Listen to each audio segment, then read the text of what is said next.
প্রতিমা তৈরির কাজ প্রায় শেষ, এখন রং এর বাকি এগুলো আছে। এখন নিরিবিলি পরিবেশ। আগে থেকে নিরাপত্তা অনেক ভালো দেখতে পারছি। দুর্গাপূজা হচ্ছে হিন্দুদের প্রধান উৎসব আর কি। সরকারি সহায়তা তারা বলেছেন যে সব ধরনের সহযোগিতা সহায়তা করা হবে। অন্তর্বর্তীকালীন সরকারের সঙ্গে আমাদের যারা এখানকার ঢাকেশ্বরীর নেতৃস্থানীয় তাদের সঙ্গে কর্তৃপক্ষের বসাবসি হয়েছে, আগামীতে বসাবসি হবে। এই বছর দেবী মা এই দোলায় আগমন, দোলা হচ্ছে পালকি, আর উনি গমন করবেন দশমীতে এই ঘুটকে, অর্থাৎ ঘোড়ায় চড়ে।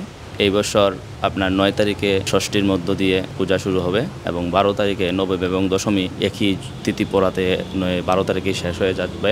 প্রস্তুতি এখন পর্যন্ত হয়েছে, প্রতিমা তৈরির কাজ প্রায় শেষ, এখন রং এর বাকি এগুলো আছে। না, এই বিষয়ে আমার তেমন একটা জানা নাই, এখানে আমি পাইনি। এখন নিরিবিলি পরিবেশ। পূজা আপনার 9 তারিখে, অক্টোবরের 9 তারিখে ষষ্ঠীর মধ্য দিয়ে, আর দশমী 12 তারিখে শেষ হয়ে যাবে। আয়োজন ভালো, বাট এখনো মার্কেট করা হয় নাই। সামনের সপ্তাহের মধ্যে শুরু করব কি মার্কেট করা। আশা করি ভালো হবে এবারের পূজা। মোটামুটি সবাই একটু ভালোভাবে উদ্যোগ নিচ্ছে বা ধর্মীয় দিক দিয়ে চিন্তা ভাবনা করতেছে যাতে পূজাটা ভালোভাবে কাটুক। সবাই সবার সাইড থেকে বা যার এলাকা থেকে নিজেরা একটু সতর্ক হচ্ছে বা পূজার প্রস্তুতির জন্য আর কি। আশা করি অনেক ভালো হবে আবার পূজাটা। মানে আমি আমার সাইড থেকে বা আমার গ্রামের বা আমার যেই সাইডে থেকে এটা আমি বলতে পারি এদিক দিয়ে কোনো সমস্যা নাই, কিন্তু অন্য সাইডেরটা তো আর আমি বলতে পারি না। হয়তো বা থাকতেও পারে বা নাও থাকতে পারে, মিলে কি হয়তো বা থাকবে, কিছুটা থাকতে পারে। হ্যাঁ, সকল ধর্ম মিলে আশা করি ভালো হবে। সবাই তো দেখলাম যে পূজা নিয়ে একটু আগ্রহ, সবাই বলতেছে তারা সবাই একটু পূজার করার জন্য আগ্রহ বা করতেছে।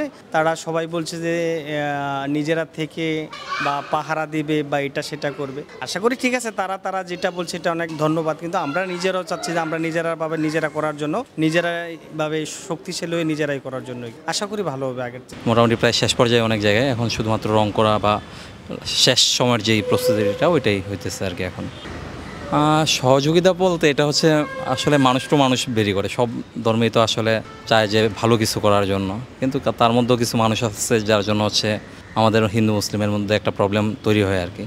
এমনি ওভারঅল তো যেমন আমার যে ফ্রেন্ড সার্কেল তারাও দেখা যায় যে পূজার মধ্যে আমার বাড়িতে আসে, আমরা আবার দেখা যায় ঈদের মধ্যে ওদের মানে যে আনন্দটা ওইটা তো শেয়ার করি একসাথেই।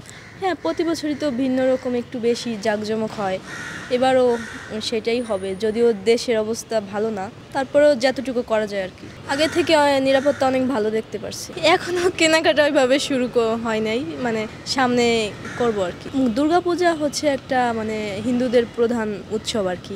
সবারই একটা থাকে। আর আমাদের আগে ছোটোবেলায় যখন ছিলাম তখন তো এই জামা কিনবো, এই করব সেই করব।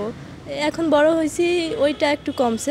সরকারি সহায়তা তারা বলেছেন যে সব ধরনের সহযোগিতা সহায়তা করা হবে। অন্তর্বর্তীকালীন সরকারের সঙ্গে আমাদের যারা এখানকার ঢাকেশ্বরীর নেতৃস্থানীয় পূজা উদযাপন পরিষদ এবং মহানগর সার্বজনীন পূজা কমিটির যারা নেতৃবৃন্দ আছে তাদের সঙ্গে কর্তৃপক্ষের বসাবসি হয়েছে, আগামীতে বসাবসি হবে, আলাপ আলোচনা হবে এবং নিয়ম নীতি মেনেই, বিধি মেনেই, না আমরা কোনো হুমকি দেখছি না এবং সব রকম সরকারের পক্ষ থেকে সব রকম আশা।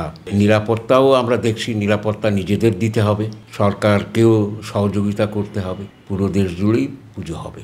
সবসময় ধর্মীয় সংখ্যালঘুরা আক্রান্ত হন, সেটা গণতান্ত্রিক সরকার হোক আর অগণতান্ত্রিক সরকার হোক, কিন্তু আমরা যেটা চাই এদেশ আমাদের, এই দেশ সব মানুষের এবং ধর্ম যার, রাষ্ট্র সবার।